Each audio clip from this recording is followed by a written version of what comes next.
Welcome to this lecture series in linear algebra. In this lecture, we'll look at a very important concept, which is that of the double dual of a vector space. And let us recall what we need. So, of course, we will need the notion of the dual of a vector space. So, a linear functional on a vector space V is just any linear map of this sort where F is the base field of V.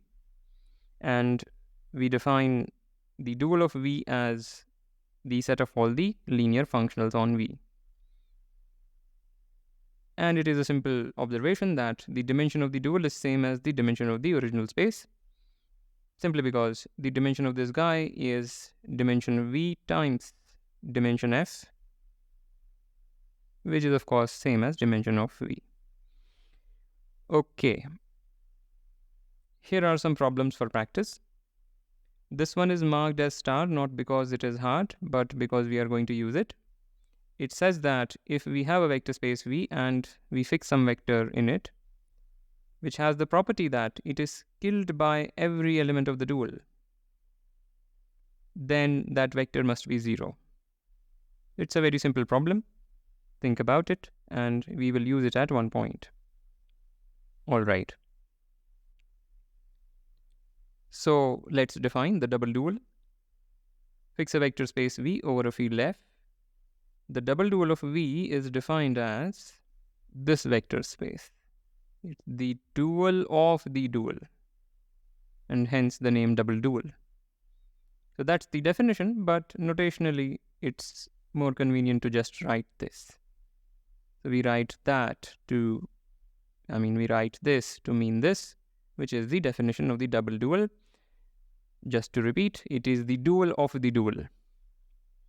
Okay, so that's the definition. And now how do we kind of understand this space? So here is one important observation. So for each vector in the parent space, define this thing as the following.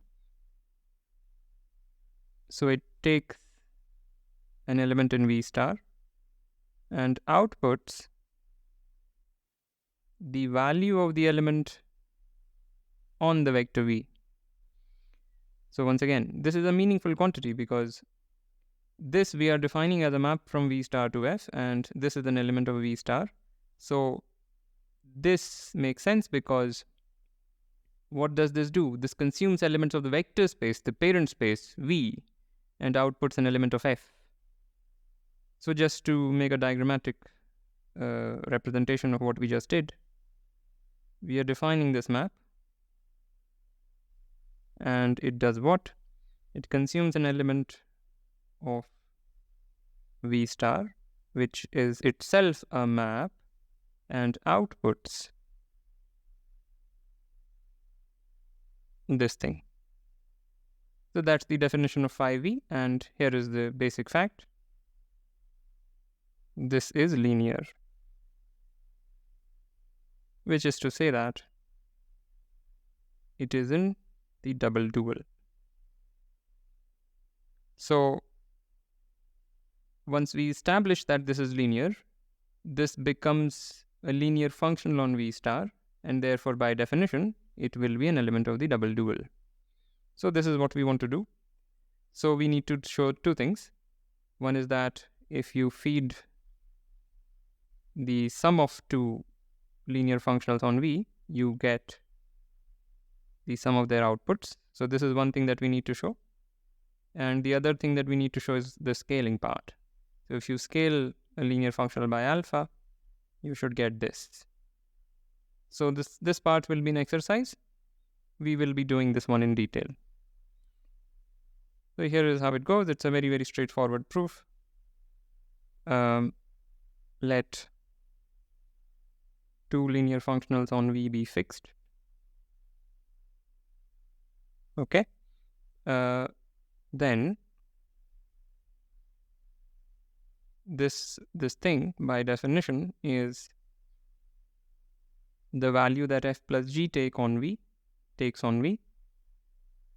which is this value, and again by definition of phi v,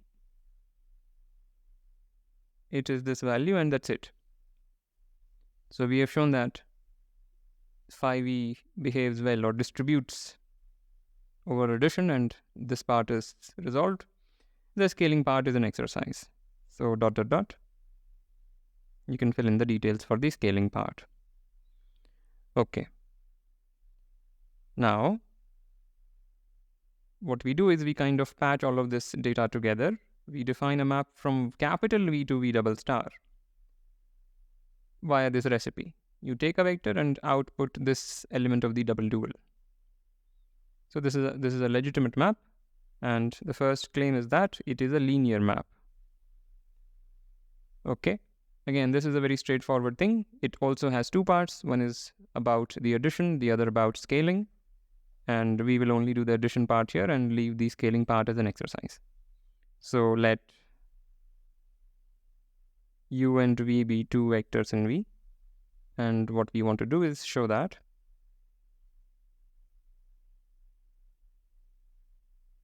this is what we want to show, which is same as, just notationally different to this. So this is what we will do. Okay, so to do that, let f be in V star arbitrarily fixed. So once we show that the output of this guy on F and the output of the sum of these two guys on F are the same, we will be done. So we have, now we have, by definition, by definition this is equal to this, which by linearity of F is equal to this, which is by definition of phi u and phi v equal to that. But now by definition of sum of two functionals on V star, we have this. So this guy is equal to that guy, and just to maybe drive it down, what we have shown is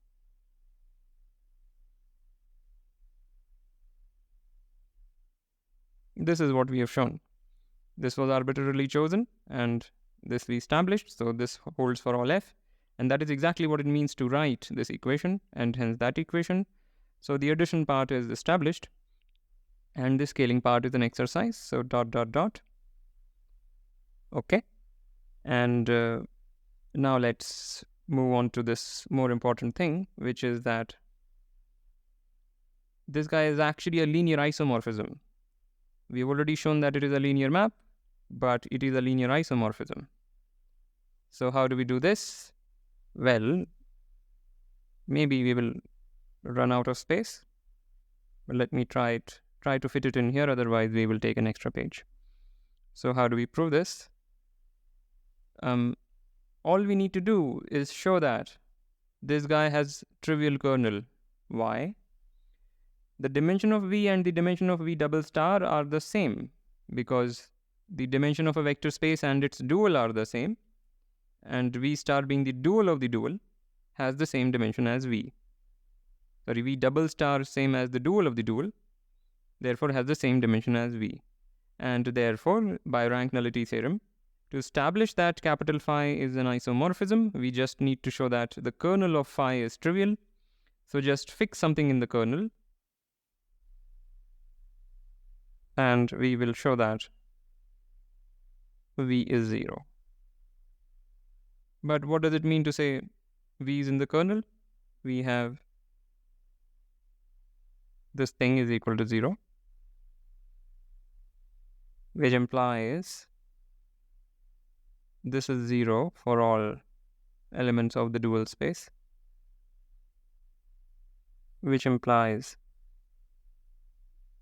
Fv is equal to 0 for all elements of the dual space. And now this implies V is 0 by the star marked exercise. It's a very simple exercise, and this finishes the proof. So an important remark. What we have done is we have created an isomorphism between V and V double star, but this isomorphism is a quote-unquote natural one. We will not be defining formally what is meant by a natural isomorphism, but it should feel natural because all it does is kind of change the names. You take a vector and just kind of create this guy. Essentially, it is the same as V in some sense. So the word natural can be understood to mean that you do not require the choice of a basis to establish an isomorphism here. Okay? So without requiring any special choice of a basis, we have written down this map and shown that it is an isomorphism. So that is what it means to say quote-unquote natural. And this also shows that these are actually all the members of the dual. In the previous page, we saw that for each vector V, this is a member of the double dual. Sorry, I said dual, I meant double dual. So for each vector V, we showed that this is a member of the double dual. But since this is a linear isomorphism, what we have shown is that these are all the elements of the double dual. So that's also something that we get for free.